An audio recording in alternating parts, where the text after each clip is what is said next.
So we've got a new James Wan horror movie today, and the mind behind such terrifying romps as The Conjuring, Saw, and Aquaman. In all honesty though, the dude's usually pretty good. Not necessarily having the best track record this year, but he's genuinely made some of my favorite modern horror movies, so I'm usually super excited when he has new projects in the work. Which brings us to Malignant, a very weird experience for me to watch based on the many ways people approached me with it. See, I was at a film festival when this movie came out, so I obviously wasn't gonna take time away from watching movies that I could only watch there to watch this. So all week I've been getting messages saying that I have to watch it and make a video on it, either because it's amazing, or because it's trash, or because it's hilarious, or because I'll never be able to guess where it's going, or because it's super intense. So unfortunately, my viewing experience was already a little bit tainted before I even went in. Like, nobody told me what it was about. I literally had no idea what the plot was before I started watching it, but there was still expectations there for something that was very wild. And overall, once I finished it, I just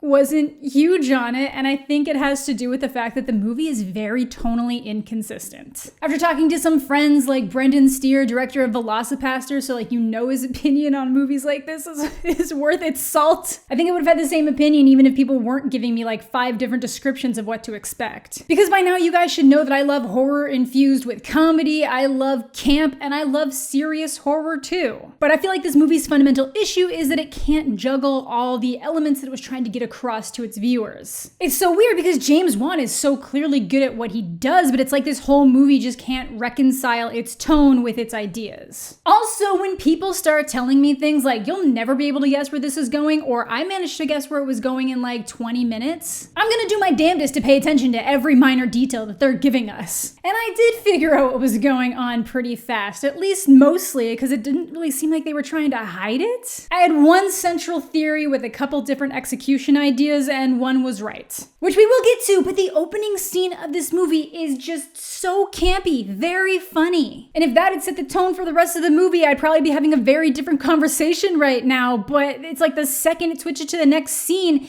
it's playing itself super seriously. All that camp just gets drug out of the movie, and I just started feeling bored. And I'm not a snob, you guys know, or you should know. I turn up for trash movies that a lot of other people hate all the time. As long as I've managed to have some kind of fun with it, I will adamantly defend a lot of things as long as my viewing experience was enjoyable. This should have been my exact brand of horror trash. But sadly, it wasn't. But if you enjoyed it, that's awesome. I love it when movies make people happy. I know a lot of people had such a great time watching this, and that warms my heart. It's just, it didn't for me. I don't even completely hate it. Right now I have it at a 3 out of 5 stars on Letterboxd, which I think is very reasonable. I know people are gonna say it's because I'm thinking too much, but no, it started campy and I was expecting it to stay mindless camp, and I just didn't get that. This video is obviously gonna be loaded with spoilers, so if for some reason you wanna watch this movie without knowing what's gonna happen, this is your time to click off and watch it before coming back. Pretty sure it's on HBO Max right now, so if you have that, it's pretty easy to watch, but we're diving into the spoilers. So it starts us off with a doctor who's doing a video diary entry about a particularly difficult patient that they're dealing with, and whatever the patient is seems to have some kind of crazy abilities. Super strong, it's messing with the lights. We got a genuine Jurassic Park-esque moment where the guard's arm gets snapped through a door. It's brutal and hilarious, and I had to believe that that was intentional hilarity when we get lines like this. You've been a bad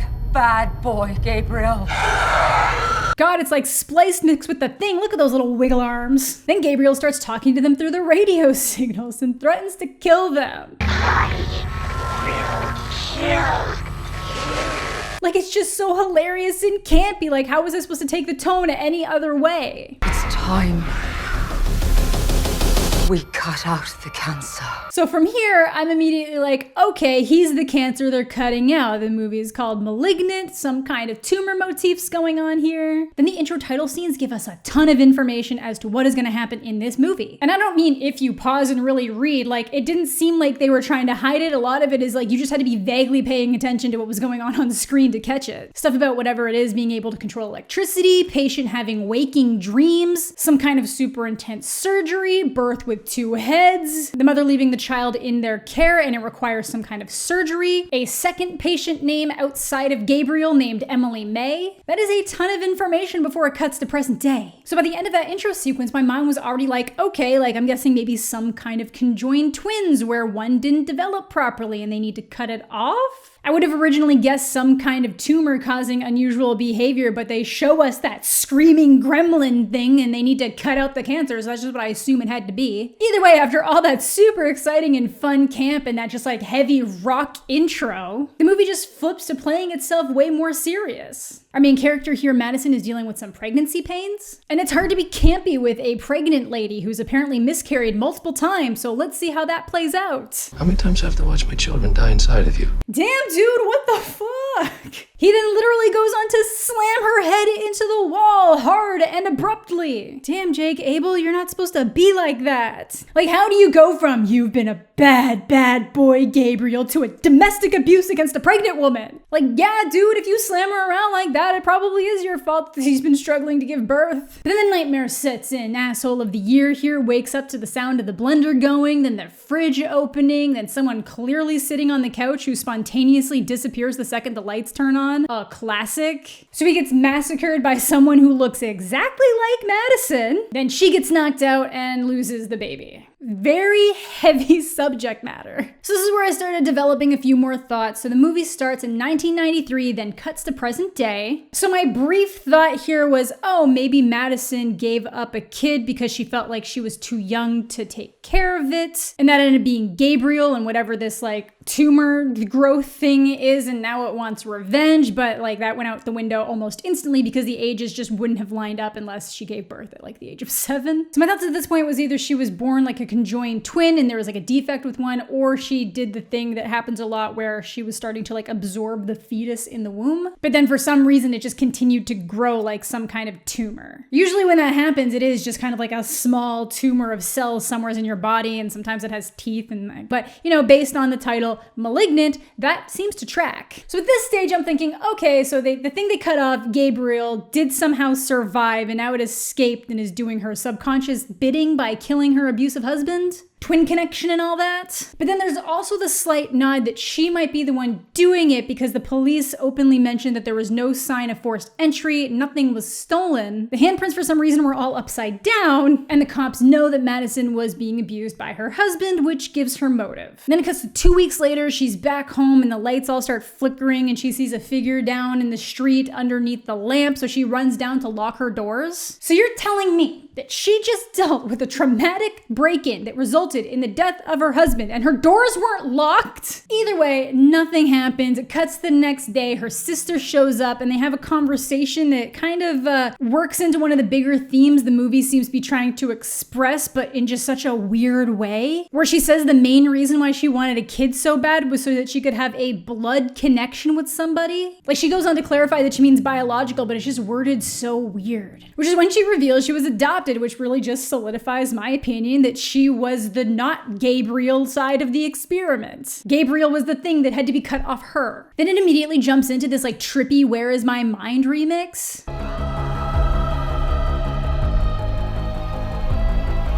So I'm immediately thinking that there's some kind of mental manipulation going on because that is everyone's favorite song to use in situations like that. And I don't blame them. It's a great song. You can do a ton with it. I love the song. But again, it's just the little seeds that let you know what's being blossomed.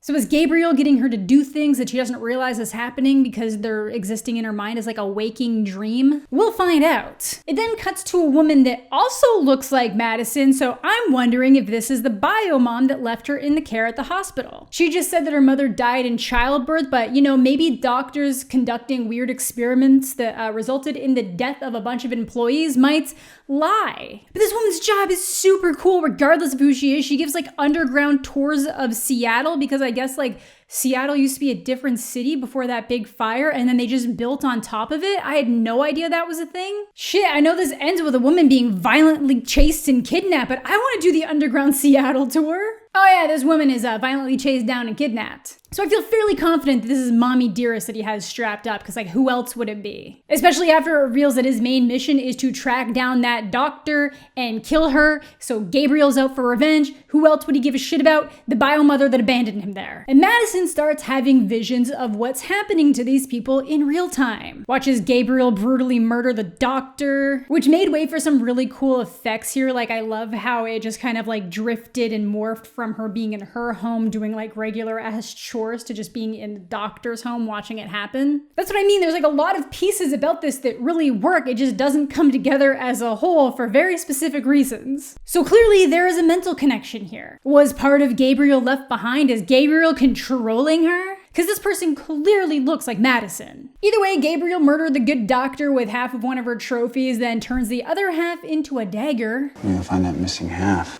Yeah, don't we all? Love the casual simping from the forensic girl at a murder scene. Nothing like blunt force trauma to put the mood of romance in the air. And it's then clarified that this doctor's specialty was actually child reconstructive surgery. So I currently feel 100% confident that Gabriel was some kind of like malabsorbed twin that they then had to surgically remove from Madison because he was doing all that like crazy shit. Which makes sense because he's making his way one by one through all these different doctors and anyone involved, and Madison's getting the front row view to it all. So she decides to tell the cops what she's been seeing, and they do end up finding a body based on her information, but don't arrest her? Typically when somebody says they're seeing murders in their sleep that actually happen, like you might hold them for questioning for a little while, you know, as a potential suspect, especially when she was the only one who had any kind of motive in that first murder, which they've already established was likely the same person who conducted the other murders. So I'm putting out a bolo on Sloth from the Goonies. But it's Madison's turn to get a creepy call where Gabriel calls her Emily, aka the name that was on the file earlier in the title sequence. Theory confirmed. And now the cops know that she was one of the doctor's patients because of this overly accurate aged up child photo. And instead of running after her because she just left, he just lets her leave. Where she and Sydney go to ask the mom about Gabriel. I guess when she was a kid, she would just hear Gabriel and talk to him in her head, but the doctors and her adoptive parents said that he wasn't real, but he actually seemed to bother her, like she referred to him as the devil. Like the parents genuinely had no idea what was going on, and these newer doctors wouldn't have had any idea either. So they just thought that Gabriel was some kind of trauma response, which is a reasonable assumption. A lot of this movie seems like a look at trauma, but it just couldn't pick a tone. But since the new doctors didn't know and the old doctors lied to the parents, they don't realize that there was something more substantial going on here. So if she's still hearing him in her head after they removed him, did they physically have to leave some behind and hope it wouldn't cause any issue because they were attached at the head? Did that brutal head slam she suffered at the beginning of the movie give him the keys to the car? Ooh, I think we got it. Are you saying that the killer is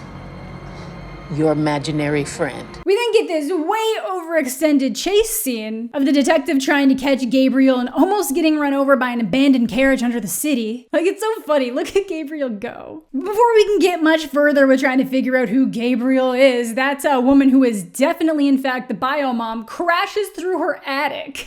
Yeah, everything's just all settling into place here, isn't it? So they finally arrest Madison because she clearly has some kind of involvement here, whether she realizes it or not. But then Gabriel calls while they're in the interrogation.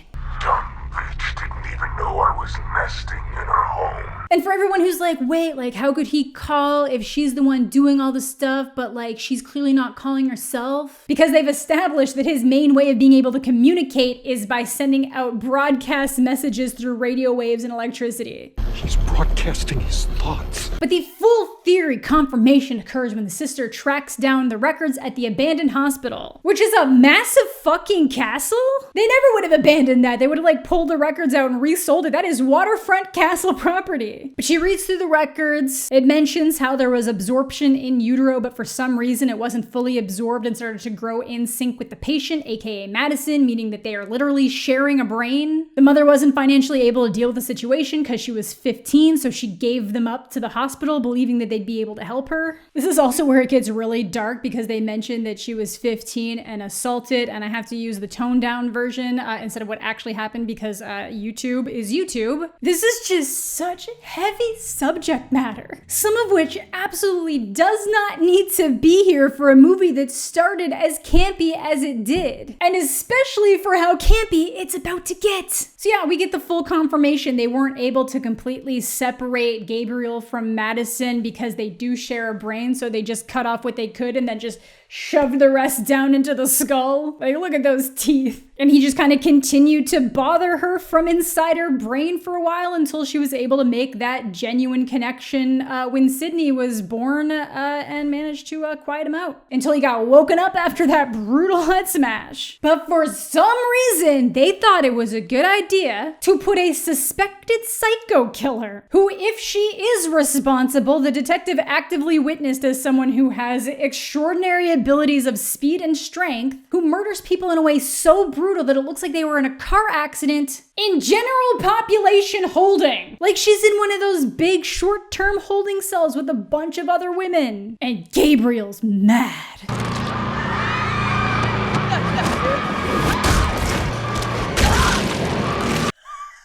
Okay, so for the people who said this movie was intense, no. For the people who said it was hilarious, absolutely. Oh my god. I was planning to do this video as one of those like reaction ones, kind of the same way that I did the Human Centipede in the Hostel video, but then it just ended up feeling really boring after the beginning, but I turned the camera back on so fast when this scene hits. You just fucking like backwards slammed her hand. Just someone's body. Like she's just yanking out people's necks while backwards plunging hands through bodies. Like, why does she have superpowers? I'll even give them like the electromagnetic control field stuff, and you could have done some like really creative kills with just that ability. Why has she just had superhuman strength from the age of like 5? So she's making her way through the police station, just murdering everyone as you do. Oh good, the forensic girl survived though. But it honestly looks like a video game, like she looks like a video game character. I'm just trying to imagine it's like a wacky inflatable arm person just murdering people. Because again, it's not Madison from the front killing people, it's Gabriel's head from the back kind of like murdering people this way. Okay, so people rush to the hospital to try to protect the mom because they assume that's where Gabriel's gonna go next. So they do finally use the electricity abilities they mentioned for a unique kill when this poor man's pacemaker explodes. But the detective realizes that the only way to stop Gabriel is to get Madison back in control because she just thinks she's chilling in the cell. The only one who gets through to her is her sister Sydney when she points out that the reason Madison was having all the miscarriages was because Gabriel was making it happen. But at first it seems like she was a little bit too slow on the draw when her brains get blown out and then Gabriel goes at the mother. But it was just a nice little fantasy that Madison let him play out in the brains. So that was a nice little trick and subverted expectations. And she just locks him back in there, leaving plenty of room for a sequel when he says he's just gonna come back someday. Next time, I'll be ready for you. James Wan, I know you're better than this. So the sisters have a nice emotional moment here where Maddie realizes that it's not blood that matters in family. All my life, I've yearned for a blood connection with someone. Why do they word it so weird? What is so hard about just saying biological? What do you mean blood connection? Why is that also like the central hypothesis here? Like I thought that this was probably, or should have been more of a look at trauma, which it definitely is, but it just seems really insistent on trying to hone in on that like biological family versus chosen family, and then her kind of realizing that like chosen family matters more. But also your bio mom's right there. You got your blood connection right there. I'm guessing it probably has something to do with that like subconscious connection she would have had of knowing that there was a twin in existence and then like that twin is just no longer there, but I don't know. I don't hate it. It's just really weird the way they word it, and especially going from some moment it was so campy. She's just murking people left and right in the most funny way to just tone that immediately back down to be like, I love you because you're my actual sister. We don't need blood. But yeah, Gabriel longed for freedom and revenge. Didn't want her to have anyone else, which is why he was trying to get her to kill Sydney before she was even born. And overall, was just pissed for how Madison was choosing to live her life. Like, why couldn't this movie just pick a tone? I'm so upset. If it had just picked one and stuck to it, this movie would be better. Or if it had just felt awkward when it was trying to be serious, then those campy moments would have just hit harder. I don't know. It just feels very intentional. Like they had to have known very distinctly, we're going to make this feel more campy. We're going to play this more serious. And then it's just a mess. It's like I can tell he definitely wanted there to be some camp because it's there. It's so blatant. There's no way it was unintentional. You've been a bad boy, Gabriel. But then he also wanted to introduce really heavy ideas of like abuse and assault and miscarriages, and that just doesn't mesh with the vibe of campiness, so the movie ends up getting played seriously for way too long. This could have been such a romp, and instead it's just, I don't know. I know a lot of people did end up loving it, and a lot of people did have a blast, but I don't know, it just felt so mid to me. I did laugh harder in that police precinct scene than I have in ages, which is why I gave it a whole extra half star just for that alone. But there's no reason why we couldn't have gotten that the entire time. I love horror comedy. This just technically wasn't that. It's like how New Mutants was trying to be a coming of age horror, but it couldn't actually blend those two ideas together at the same time, the same way that something like It Chapter 1 did. So you just get these like very rigid moments where like one feels like one, then it feels like the other. Like I do really appreciate what he was aiming to do here, but the decisions for the filmmaking just felt very weird to me. Almost like maybe there was no one around to say like, hey, maybe we should try this instead, or if it was just like, you have total control, you can do whatever you want,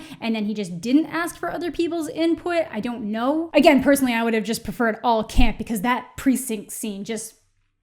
And maybe I'm an outlier here. I know a lot of people that were actively like pissed off by this movie, like they hated it that much. And maybe if I hadn't just watched the genre and tone jumping body horror that is Titan, I'd be a little bit more favorable to this. But to me, it's that hilarious intro and the over-the-top fun climax just can't make up for how painfully bland it all feels in between. Still gave it 3 out of 5 stars though. I think this would probably be really fun if you saw it with friends in theaters or friends on the couch so that everyone can just build off of what's happening together. I'll also reiterate that I went into this movie like looking for those smaller details, so the direction it went in didn't shock me as much as it did other people because I feel like they gave so much of it away in that title sequence. But hey, if they didn't want observant people to catch on, they wouldn't have put it in there and highlighted some of it. But that is gonna do it for my thoughts on Malignant. Let me know what you guys are thinking down below. Maybe I would have been able to just like ride out that hilarity of the end a little bit more if I'd had like zero expectations of what the tone was for this movie going in. But again, just based on conversations I've had, I don't think my opinion would change that much. Purely for that precinct scene though, I think this is worth the watch. So thank you all so much for watching. Thanks as always to my Patreon supporters. Subscribe to the channel if you're new, leave a like on the video if you're into that kind of thing. All my social medias are linked down below if you want to follow me there as well. I hope you're all having a fantastic day. I'm mostly okay,